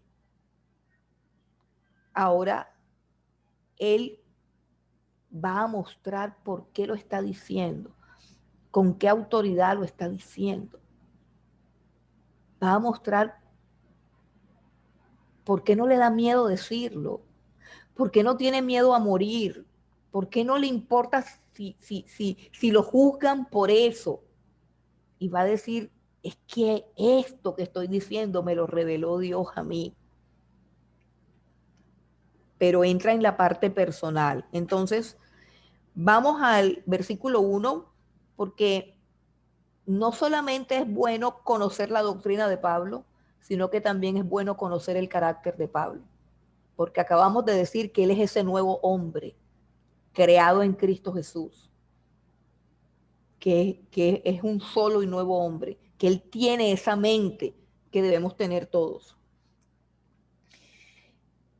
Dice, lo primero que dice es: por esta causa yo, Pablo, prisionero de Cristo Jesús, por vosotros los gentiles. Está diciendo la verdad que acabo de exponer, esta verdad tan grande y tan gloriosa, pero a su vez tan dura y difícil de asimilar para un judío. Esta verdad me ha llevado a la prisión, me ha llevado a la cárcel, y yo estoy preso por esta verdad. Es como un argumento para decir, es decir, es más que un juramento. O sea, cuando una persona quiere que le crean, ¿cierto? De pronto la otra persona le dice, júramelo. Dice, te lo juro por mi mamá, te lo juro por mis hijos, te lo juro por mi vida, te lo juro porque anhela que le crean. Y el apóstol Pablo está diciendo, yo estoy preso por esto. O sea, lo que estoy diciendo es tan cierto, lo que estoy diciendo es tan real, lo que estoy diciendo es tan poderoso que por esto estoy preso. Yo estoy preso por ustedes, los gentiles. Siendo yo judío de nacimiento, siendo yo un celoso observador de la Torá, ahora he escogido por esta verdad que me fue revelada. Oye, y la verdad le fue revelada ¿a quién? Al que más oscuridad tenía en su percepción del judaísmo. Si había una mente más entenebrecida por la religiosidad, por el orgullo, por la soberbia, por el legalismo judío, si había una mente más ciega, más recalcitrante, esa era la mente del apóstol Pablo. Y él dice, yo que aborrecía a la iglesia de Cristo, yo que aborrecía a los gentiles, yo que aborrecía todo lo que era contra la ley, ahora estoy preso por aquellas cosas que yo aborrecía, ahora estoy preso porque he recibido la revelación, y esa revelación que me vino de Dios fue que yo tenía que llevarle el evangelio a los gentiles, porque los gentiles en Cristo Jesús eran igual a nosotros, y ahora estoy preso por eso. No era fácil lo que el apóstol Pablo decía, no era fácil. Era como decir, a mí me gusta una, un ejemplo que da un escritor, eh, dice que lo que el apóstol Pablo predicaba acerca de que los judíos eran coherederos de la gracia, que eran partícipes del mismo cuerpo, junto con los judíos y los gentiles. Y eso era tan terrible como decir como decirle a los judíos que ahora podían andar con los leprosos juntos y que no pasaba nada. O sea, que la gente leprosa y la gente sana podían andar juntas y no pasaba nada. Era una cosa que la mentalidad de los judíos no podía entender. Y hoy en día encontramos gente que no lo puede entender. Que no lo puede entender, que piensan que el judío está como un poquito más adelantado que nosotros en cuanto al conocimiento de Dios. Entonces él dice, primero, yo estoy preso por esto. Por esta causa, yo, Pablo, prisionero de Cristo Jesús, por vosotros los gentiles. Si es que habéis oído, es decir, ¿por qué estoy diciendo esto? El apóstol Pablo dice, ustedes han oído acerca de la administración de la gracia de Dios que me fue dada para con vosotros. En otras palabras, el apóstol Pablo comienza a hablar de que él recibió de Dios una gracia, la gracia de ministrar a los gentiles.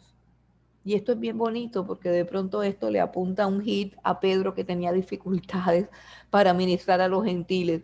Y Pablo le reconoce a Dios la gloria de que él tenga, habiendo sido tan legalista, que él tenga ahora esa libertad para interactuar con gentiles sin judaizarlos, sin despreciarlos, sin mirarlos como gente humilde, sino entregándoles aquello que él considera lo más valioso, que es el conocimiento de Cristo Jesús. Recuerden que él dice, todas aquellas cosas que para mí eran ganancia, ser circuncidado, ser fariseo de la tribu de Benjamín, celoso de la ley, irreprensible en cuanto a la ley, dice, todas esas cosas ahora las considero como estiércol cuando las comparo con la excelencia de haber conocido al Señor Jesucristo. ¿Qué está diciendo el apóstol Pablo a los gentiles? A ustedes quiero darles lo más valioso que yo tengo. O sea, lo más valioso que yo tengo, el tesoro más grande que yo, el apóstol Pablo, tengo, es el conocimiento del Señor Jesucristo. Y quiero dárselos a ustedes, los gentiles, pueblo que era inmundo para nosotros antes.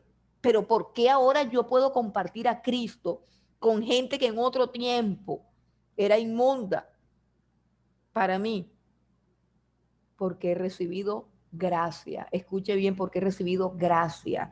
Dice, si es que han oído de la administración de la gracia de Dios que me fue dada para con vosotros. Está diciendo, gentiles, yo les estoy predicando a Cristo, no porque yo sea buena gente, no porque yo sea una madre, no porque yo tenga un corazón tan amplio para amar a todo el mundo, no, es porque Dios me dio una gracia especial y ahora siento que los amo y siento que somos iguales. Ya no siento esa pared, ese muro, ya no siento ese orgullo de creerme más limpio que ustedes. No, ustedes en Cristo Jesús son perfectos. Ustedes en Cristo Jesús están completos. Ustedes en Cristo Jesús valen lo mismo que valgo yo. Entonces le está diciendo, si es que ustedes han oído acerca de esa gracia.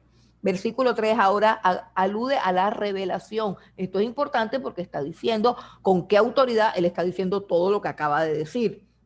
Dice que por revelación me fue declarado el misterio. Esto es muy personal. El versículo 3 es una afirmación que hace Pablo de que a él le fue declarado un misterio, que por revelación me fue declarado el misterio, como antes lo he escrito brevemente. Lo primero que tenemos aquí del apóstol Pablo, versículos 1 y 2, es que él fue capacitado para hablarle a los gentiles y no solamente para hablarles, hermanos, porque es que él está yendo más allá, no solamente para hablarle a los gentiles, sino para amar a los gentiles, gentiles que él en otro tiempo despreció por causa de una mala concepción de su religión. Ahora él dice, tengo una gracia de Dios que me permite compartir el Evangelio de Cristo y que me permite amarlos y comer con ellos sin exigirles nada. Vamos al versículo 7 y 8, nos saltamos un poco el texto y vamos al versículo 7 y 8 para que completemos la idea que el apóstol Pablo les está diciendo. Yo estoy haciendo esto es por gracia, porque la gracia de Dios se ha manifestado en mi vida. El versículo 7 dice, del cual, evangelio del cual yo fui hecho ministro por el don de la gracia de Dios que me ha sido dado según la operación de su poder. ¿Por qué soy ministro del evangelio? Por su gracia, por el regalo de su gracia, no porque yo merezca ser ministro del evangelio. Y ahora miren el versículo 8 donde él dice, yo no merezco ser ministro ni de gentiles, ni de Cristo, ni de nadie. Versículo 8 dice, a mí, que soy menos que el más pequeño de los santos, me fue dada esta gracia de anunciar entre los gentiles el evangelio de las inescrutables riquezas de Cristo. Dice, yo soy menos, el más pequeño de todos los santos soy yo. Y en otra ocasión él dice, ni siquiera merezco ser apóstol porque yo perseguía a la iglesia. Cristo se le apareció a todos y luego como a un abortivo se me apareció a mí. Es decir, él habla de sus méritos para ser ministro de Cristo y dice, yo soy el que menos mérito tengo, yo soy el peor, pero yo soy ministro del Evangelio por su gracia. Yo puedo predicar el Evangelio a los gentiles por su gracia. Yo puedo amar a los gentiles porque su gracia se ha derramado. Entonces miren cómo Pablo maneja un concepto de la gracia que hace que nuestro corazón se ensanche y que hace que veamos al mundo con unos ojos diferentes, que sintamos compasión por los perdidos, pero que al mismo tiempo entendamos que esos perdidos son iguales a nosotros y que en Cristo Jesús pueden llegar a ser lo mismo que nosotros, igual en dignidad, igual en santidad, igual en justicia, en integridad, en pureza, todo a través de Cristo Jesús. Entonces dice que él recibió revelación, el versículo 3, que por revelación me fue declarado el misterio. ¿Qué es un misterio? ¿Qué es un misterio? Un misterio es una doctrina que no está claramente expuesta, una doctrina o una profecía o un plan de Dios que no está claramente expuesto en el Antiguo Testamento. Si bien en el Antiguo Testamento Dios muchas veces, desde que le dice a Abraham, Abraham, en tu simiente serán benditas todas las familias de la tierra, ya Dios está hablando de las naciones, ya Dios está hablando de los gentiles. En ti serán benditas todas las familias de la tierra. Dios sí había hablado de los gentiles, pero era un misterio, era algo oculto. ¿Y quién es el que recibe la revelación de que los gentiles ahora son pueblo de Dios a través de Cristo Jesús? El apóstol Pablo. El apóstol Pablo. Dice, mi versículo 3, que por revelación me fue declarado el misterio, como antes lo he escrito brevemente.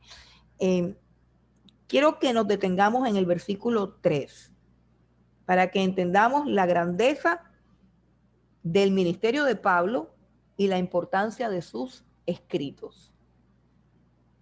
Cuando se habla de revelación, Dios le reveló a Pablo todo lo que tenía que ser revelado. Y ya nadie más tiene revelaciones. Nosotros lo que tenemos es que pedirle a Dios que alumbre nuestro entendimiento para que nosotros podamos comprender lo que escribió Pablo. Porque Pablo recibe la revelación y la escribe. Recibe la revelación de lo que nosotros somos, del plan de Dios con nosotros, de su iglesia, de su pueblo. ¿Quién recibe? Pablo. Pablo. Pablo es nuestro apóstol. Pablo es el hombre que sabe lo que Dios nos ha concedido. Pablo es el hombre al que se le reveló todas aquellas cosas que Jesús dijo en Juan. Tengo muchas cosas que decirles, pero en este momento no las pueden sobrellevar. Pero luego, cuando venga el Espíritu Santo, Él los guiará a toda verdad. Él me glorificará porque tomará de lo mío y os lo hará saber. O sea, les contará a ustedes realmente quién soy yo. Les contará a ustedes todo lo que yo he hecho por ustedes. Les mostrará quiénes son ustedes por causa de mi obra en la cruz del Calvario. Pero esa revelación no la tiene más nadie, hermanos, la tiene Pablo. Y Pablo no la recibe para regodearse en ella, la escribe. Por eso los escritos de Pablo son sumamente importantes para nuestra comprensión del plan de Dios a nivel personal y a nivel de iglesia. Tenemos que conocer a Pablo, tenemos que entender a Pablo, tenemos que leer a Pablo. ¿Por qué? Porque él es el hombre que recibe la revelación. La revelación no la tiene ni su pastor, no la tienen los profetas de su iglesia, no la tiene el profesor, no la tiene la profesora, no la tengo yo, la tiene el apóstol Pablo y el Espíritu Santo que está sobre nosotros alumbra nuestro entendimiento para que la podamos recibir. Pero no hay nada oculto ni hay nada de misterio. Misterio era cuando no había sido revelado. Ahora fue revelado a quién? Al apóstol Pablo. Dice ahora el versículo 3, como antes lo he escrito brevemente, leyendo lo cual, ojo al versículo 4, leyendo lo cual podéis entender cuál sea mi conocimiento en el misterio de Cristo. Misterio que en otras generaciones no se dio a conocer a los hijos de los hombres, como ahora he revelado a sus santos apóstoles y profetas por el Espíritu. Pablo es el que sabe. Pablo es el que sabe. Lo que no está claro en el Antiguo Testamento está claro en la mente de Pablo y está plasmado en los escritos de sus cartas. Así que hay que leer a Pablo con mucho detenimiento. Y en el versículo 6, él hace un resumen de la revelación, que los gentiles son coherederos y miembros del mismo cuerpo y copartícipes de la promesa en Cristo Jesús. ¿A través de qué? Del Evangelio, a través del Evangelio. Cuando escuchamos el Evangelio, cuando creemos en el Evangelio, cuando obedecemos el Evangelio, inmediatamente nos volvemos herederos de Dios, coherederos de Cristo y miembros de su cuerpo. Ese es el misterio. Ahora miremos la misión del apóstol Pablo en versículos 7 al 9. 7 al 9. Evangelio del cual yo fui hecho ministro por el don de la gracia de Dios que me ha sido dado según la operación de su poder. ¿Recuerdan la frase en la que el apóstol Pablo ora para que podamos conocer cuál es la supereminente grandeza de su poder que opera en nosotros y que operó en Cristo resucitándolo de entre los muertos? Está diciendo, yo soy un apóstol de Cristo por la gracia que me ha sido dada según la operación de su poder. ¿Cómo operaba el poder? Esto es un asunto importante y es importante. Yo creo, por muchas evidencias que hay, de que el apóstol Pablo hacía milagros, que resucitaba muertos, que tenía las mismas señales que Dios le había dado a todos los apóstoles. Todas las señales las tenía, señales de poder y de gloria, pero él no se refiere a ese poder, no se refiere a ese poder. Dice, según la operación de su poder, se refiere al coraje, al valor, a la entrega, a la intrepidez, a la elocuencia, al denuedo, a la pasión con la que él predicó el evangelio a toda criatura, sin importar que por eso sus hermanos judíos lo iban a matar de la manera más horrenda y más cruel. Se necesita la operación del poder de Dios en mi vida para ser testigo, para testificar, para predicar, para amar, para que no me importe lo que me pueda pasar. Y por eso le está diciendo la operación del poder de Dios en mi vida. Y en la vida de Pablo operó haciendo que él predicara enfermo, naufragando, preso, perseguido, humillado, maltratado, en el umbral de la muerte, y de todos modos estaba lleno de gozo, lleno de denuedo, lleno de poder y lleno de la palabra de Dios. ¿Por qué? Porque el poder de Dios operaba en él, porque la gracia de Dios operaba en él. Bueno, lo plasmó en sus cartas. El misterio es el versículo 5 y 6, que los gentiles son coherederos y miembros del mismo cuerpo. Y la misión de Pablo es ser ministro del Evangelio, de la cual yo fui hecho ministro. Pero el versículo 9 dice algo más importante de la misión de Pablo para con nosotros los gentiles. A Pablo le fue dada una revelación que tiene que ver con lo que somos nosotros como iglesia, los gentiles como iglesia de Cristo, como pueblo de Dios. Pero me gusta lo que dice el versículo 9, y es que le fue dada también la capacidad de aclarar. Versículo 9, y de aclarar a todos cuál sea la dispensación del misterio escondido desde los siglos en Dios que creó todas las cosas. La misión de Pablo es aclarar. Dice, y de aclarar a todos, a todos. No es que le voy a enseñar estas cosas a este grupito aquí y a los demás no le enseño nada. No. Dice, y de aclarar a todos cuál sea la dispensación del misterio escondido desde los siglos en Dios que creó todas las cosas. ¿Qué está diciendo?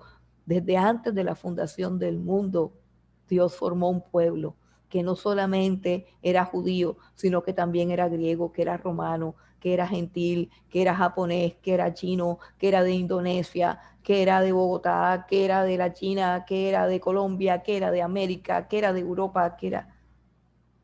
No fuimos agregados, fuimos escogidos, y eso era un misterio oculto a través de los siglos. Y Dios quiso revelarle ese misterio a un hombre con nombre propio, a Pablo de Tarso. A él le fue revelado ese misterio. ¿Y para qué? ¿Para qué la revelación? ¿Para qué tenemos que conocer todas estas cosas? Versículo 10 dice, la misión de Pablo es revelarnos el misterio, aclararnos las cosas. Esa es la misión del apóstol Pablo. Léalo en el versículo 7. Ministro del Evangelio, según la gracia de Dios, a pesar de que se considera una persona insignificante. Versículo 8. Dice, me fue dada la gracia de anunciar entre los gentiles el evangelio de las inescrutables riquezas de Cristo. Y versículo 9, de aclarar. O sea que no solamente es un evangelista, sino que también es un maestro. Aclara, predica y también aclara. Para los que creen que el apóstol Pablo solamente era apóstol, solamente era evangelista. No, también era maestro. Y de hecho nos tiene a todos los maestros vuelto un 8 con sus escritos. Dice, y de aclarar a todos cuál sea la dispensación del misterio escondido a través de los siglos en Dios que creó todas las cosas. ¿Para qué Dios le da esa revelación a Pablo? Para que la iglesia entienda cuál es su papel. Dice el versículo 10, para que la multiforme sabiduría de Dios sea ahora dada a conocer por medio de la iglesia a los principados y potestades en los lugares celestiales, conforme al propósito eterno que hizo en Cristo Jesús, nuestro Señor, en quien tenemos seguridad y acceso con confianza por medio de la fe en Él, por lo cual pido que no desmayéis a causa de mis tribulaciones por vosotros, las cuales son vuestra gloria. En otras palabras, este versículo es un poquito complejo de entender, pero lo que el apóstol Pablo está diciendo es que la sabiduría de Dios es multiforme. Versículo 10, para que la multiforme sabiduría de Dios sea dada a conocer. ¿En qué sentido? en que el pueblo judío con su estrechez mental pensaban que ellos y solamente ellos podían ser redimidos, que ellos y solamente ellos eran el pueblo de Dios, que solo a través de sus ordenanzas y de sus rituales es que se podía llegar a Dios. Pero la multiforme sabiduría de Dios tenía en mente un pueblo de todo tribu, de toda nación, de toda lengua, y completamente incompetente, incapaz, sin ninguna de pronto revelación especial, sin ninguna religión especial. Esos gentiles de todas las tribus, de todos los pueblos, de todas las naciones, también serían redimidos, y de esa manera la multiforme sabiduría de Dios sería dada a conocer por medio de su iglesia. Y es que la iglesia es una que es santa, que es pura, que es limpia, que es justa, que es sin mancha, que es gloriosa, pero que fue redimida de todo pueblo, de toda lengua, de toda nación, de medio de pecadores perdidos. La multiforme gracia de Dios se manifiesta. ¿A quiénes? A los principados, a la potestad, es decir, a la orden angelical, a los otros seres. Nosotros como seres humanos, habiendo caído en pecado, estando muertos en delitos y pecados, recibimos vida juntamente con Cristo. Somos resucitados con Cristo, somos transformados. Y no hay un patrón en nosotros, no hay algo que diga, ah, bueno, los que se salvan son los rubios, los que se salvan son los morenos, los que se salvan son los judíos, los que se salvan son los pobres, los que se salvan son los ricos, los que se salvan son los griegos, los que se salvan son los bárbaros, o los que se salvan son los inteligentes, los que se salvan son los torpes. No, todos, de todos los pueblos, de todas las naciones, gente que no tiene ninguna característica en común, solamente haber sido llamado, escogido, predestinado y santificado y sellado por Cristo Jesús. Bueno, de esa manera la multiforme sabiduría de Dios se manifiesta a todos los principados y a todas las potestades en los cielos. Dice, en quien tenemos seguridad y acceso. En Cristo Jesús tenemos seguridad y acceso. ¿A dónde? A los lugares celestiales.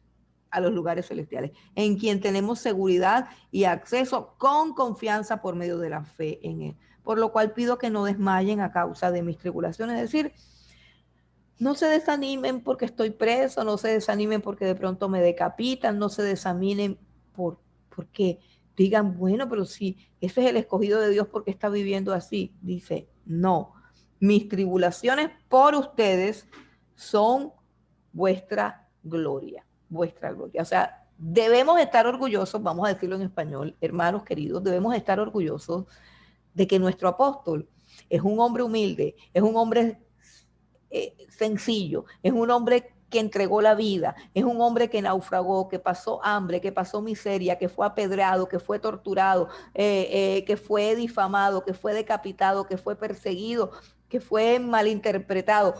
Debemos estar orgullosos de el apóstol Pablo y debemos estar orgullosos de estudiar sus escritos y de que la doctrina de Pablo sea el fundamento de nuestra fe, junto con las profecías de los profetas y apóstoles, el fundamento de nuestra fe.